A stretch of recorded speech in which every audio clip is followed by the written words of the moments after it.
Good morning dear students.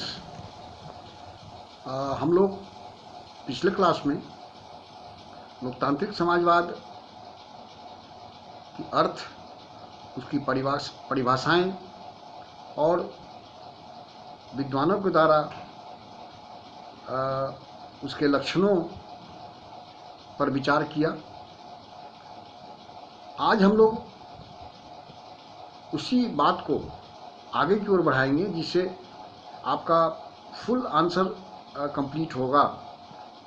अर्थात लोकतांत्रिक समाजवाद की वो कौन कौन सी मुख्य विशेषताएं हैं, उस पर परिचर्चा करने का हम लोग फिर से प्रयास करेंगे। इसमें कुछ पॉइंट्स हैं, जिस पॉइंट्स को अगर संभव हो तो आप उसको डिटेल्स लेते जाएंगे। सबसे पहली बात जो इस संदर्भ में विद्वानों ने कहा कि लोकतांत्रिक समाजवाद टोटलिटेरियन स्टेट या सर्वाधिकारवादी राज्य का विरोधी है। अर्थात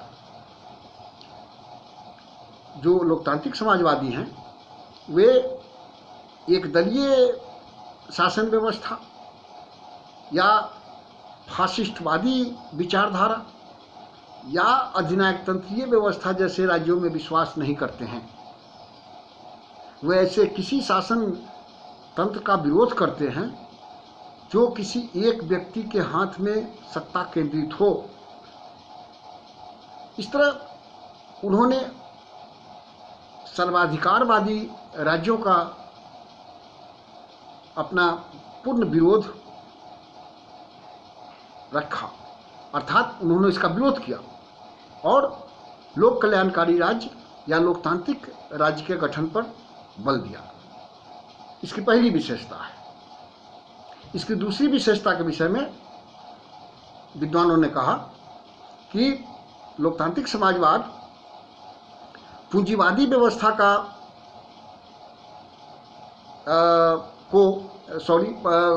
लोकतांत्रिक समाजवाद पूंजीवादी व्यवस्था को अन्यायपूर्ण मानता है, क्योंकि इस पूंजीवादी व्यवस्था में ज़्यादातर समयों में यह देखा जाता है कि देश की जो आर्थिक स्थिति होती है उस पर पूंजीपतियों का शासन स्थापित हो जाता है। अर्थात इसमें धनिक वर्ग के लोग और भी धनवान बनते चले जाते हैं और गरीब जो होता है वह और भी गरीब होता हुआ चला जाता है। इस तरह से आर्थिक विषमता पूंजीवाद का सबसे बड़ा दोष है, जिसके ऊपर लोकतांत्रिक समाजवादियों ने अपना विरोध जताया और कहा कि पूंजीवाद एक ऐसी शासन व्यवस्था होती है जिसमें संपूर्ण देश की आर्थिक तंत्र पर कुछ मुट्ठी भर लोगों का शासन स्थापित हो जाता है और वही शासन तंत्र के नियामक बन जाते हैं, जो उचित नहीं है। एक तीसरी बात इस संदर्भ में उन्होंने इसकी तीसरी विशेषता के संदर्भ में कहा कि लोकतांत्रिक समाजवादी पूंजीवादी व्यवस्था के विरोधी तो हैं ही, लेकिन वे निजी संपत्ति का उन्मूलन करना नहीं चाहते हैं। अर्थात निजी संपत्ति जैसे छोटे छोटे घर, छोटे व्यवसायिक प्रतिष्ठान, कुछ हद तक बड़े उद्योग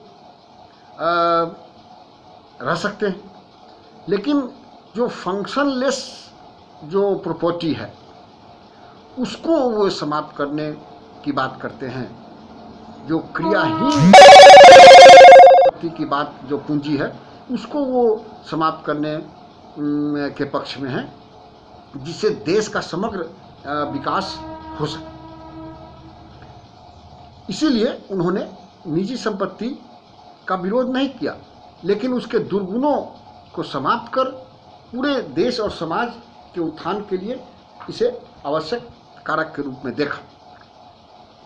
एक चौथी विशेषता इस संदर्भ में जो लोकतांत्रिक समाजवादियों ने दी है वह यह है कि यह डिसेंट्रलाइजेशन ऑफ इकोनॉमिक पावर, अर्थात लोकतांत्रिक समाजवाद आर्थिक सत्ता का विकेंद्रीकरण करना चाहता है।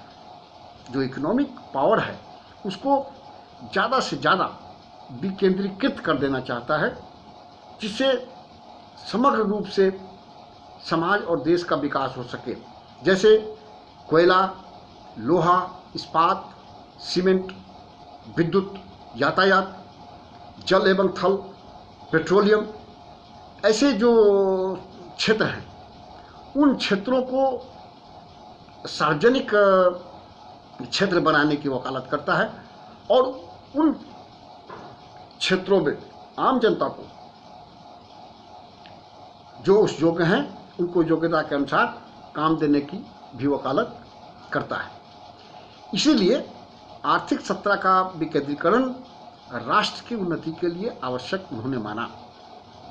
एक पांचवी बात, जो इसकी पांचवी विशेषता लोकतांत्रिक समाजवाद की है, वह यह है कि लोकतांत्रिक समाजवाद नेशनलाइजेशन नहीं चाहता है बल्कि सोशलाइजेशन चाहता है। राष्ट्रीयकरण नहीं बल्कि सामाजिकरण करना लोकतांत्रिक समाजवादियों का उद्देश्य है। इसके पीछे कारण यह है कि लोकतांत्रिक समाजवादियों के अनुसार जब नेशनलाइजेशन होता है, जब राष्ट्रीयकरण होता है, तो उसमें स्टैटिज्म और साथ में ब्यूरोक्रेटाइजेशन, नौकरशाहीवाद और राज्यवाद का विकास होने लगता है। वो निरंकुश हो जाते हैं और इस तरह से शक्ति का केंद्र आम जनता न होकर इन ब्यूरोक्रेट्स के हाथों में चली जाती है।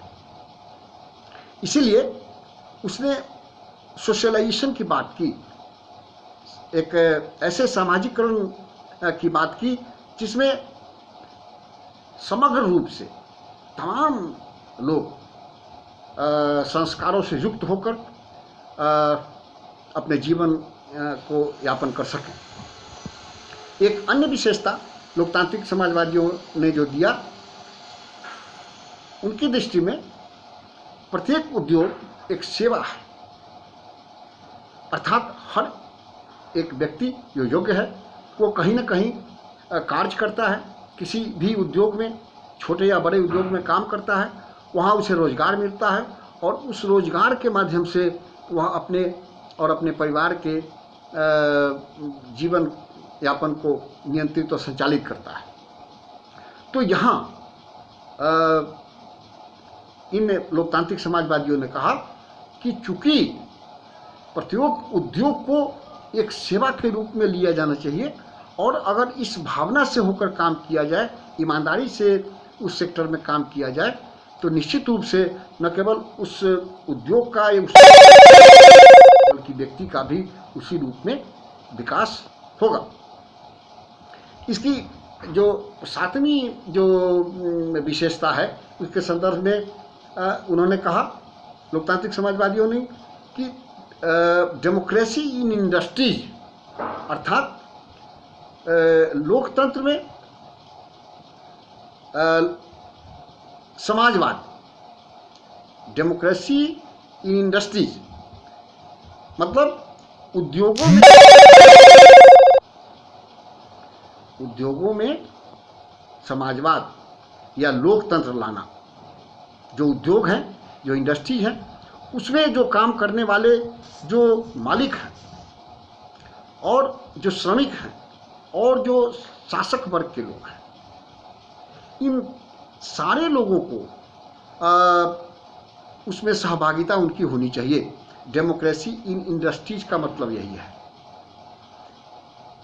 लोकतंत्र, उद्योग में लोकतंत्र का होना, डेमोक्रेसी इन इंडस्ट्रीज।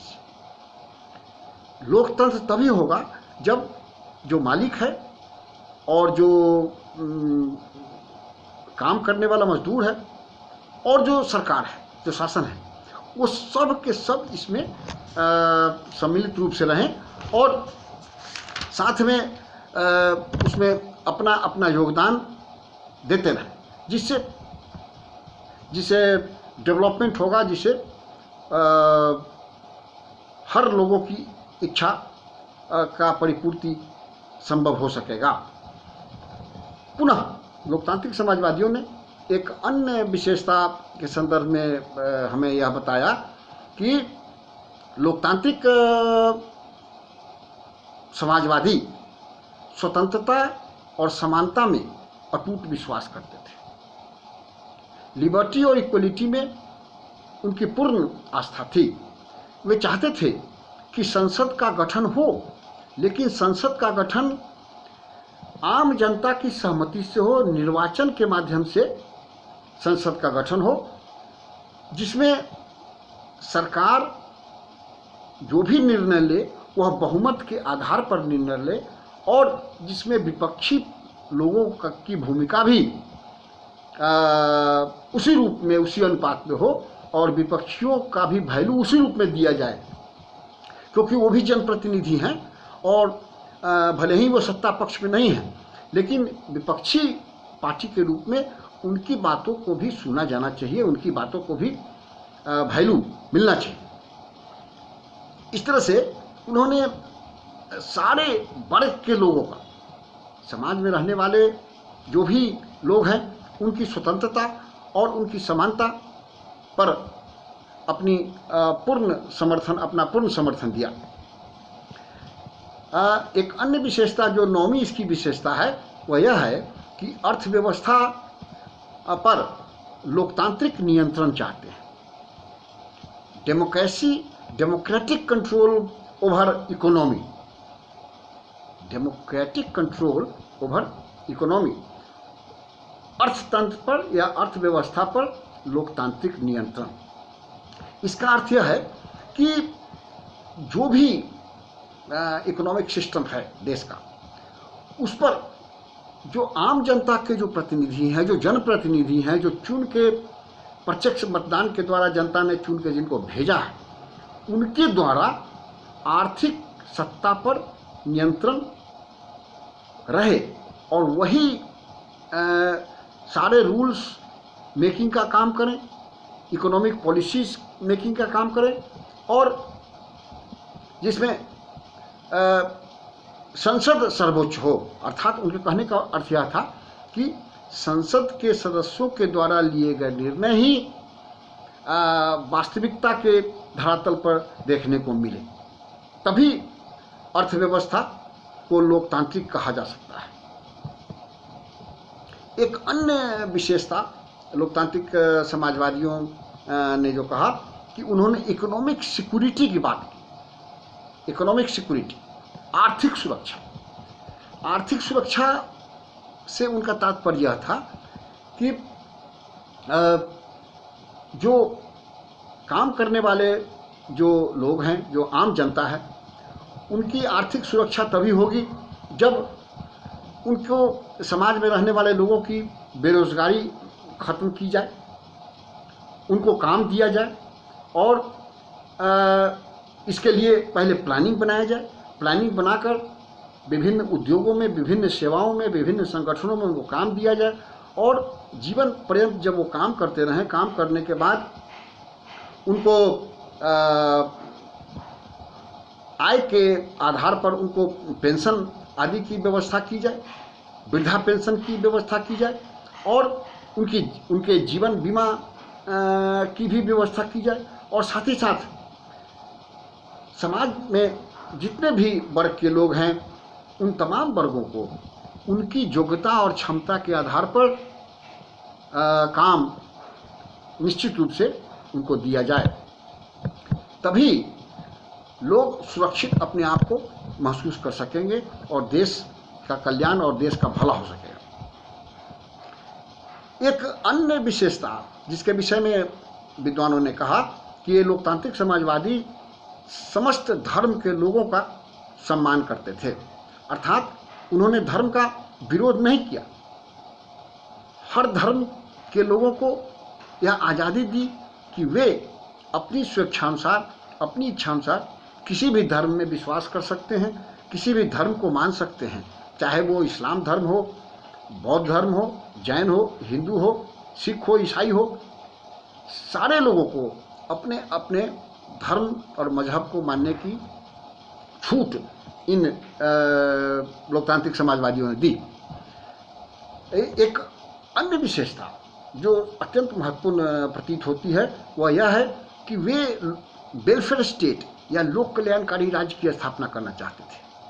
वे एक ऐसे राज्य की स्थापना करना चाहते थे जिसमें समाज के सारे वर्ग के लोगों का कल्याण हो, जिनको न केवल सामाजिक सुरक्षा प्राप्त हो बल्कि आर्थिक रूप से उनको विकास करने का अवसर दिया जाए, उनको राजनीतिक अगर क्षेत्र में जाना चाहते हैं तो उनको उस रूप में जाने दिया जाए, और हर सेक्टर में, चाहे सामाजिक हो, आर्थिक हो, सांस्कृतिक हो, शैक्षणिक हो, हर सेक्टर में उस वेलफेयर स्टेट में उनको उन्नति का अवसर प्राप्त हो सके, जिससे वे अपना और अपने व्यक्तित्व का सर्वांगीण विकास कर सके। तभी राष्ट्र की समग्र उन्नति हो सकेगी। एक अन्य बात, एक अन्य विशेषता इस संदर्भ में उन्होंने जो लोकतांत्रिक समाजवादियों ने कहा वह यह था कि जो पारिश्रमिक है, पारिश्रमिक का आधार कार्य होना चाहिए। जो काम आप करते हैं उसी काम के आधार पर आपको पारिश्रमिक मिले। आप जिस लेवल में काम करते हैं उस लेवल का आपको पारिश्रमिक मिलेगा, तभी समाज में शांति और सौहार्द का वातावरण बना रहेगा। अंत में जो लोकतांत्रिक समाजवादियों ने इसकी विशेषता के संदर्भ में कहा कि जो शुद्ध मानवतावाद की बात उन्होंने की। लोकतांत्रिक समाजवादियों ने मानवतावाद या शुद्ध मानवतावाद में विश्वास प्रकट किया। वास्तव में 1951 में जर्मनी के फ्रैंकफर्ट में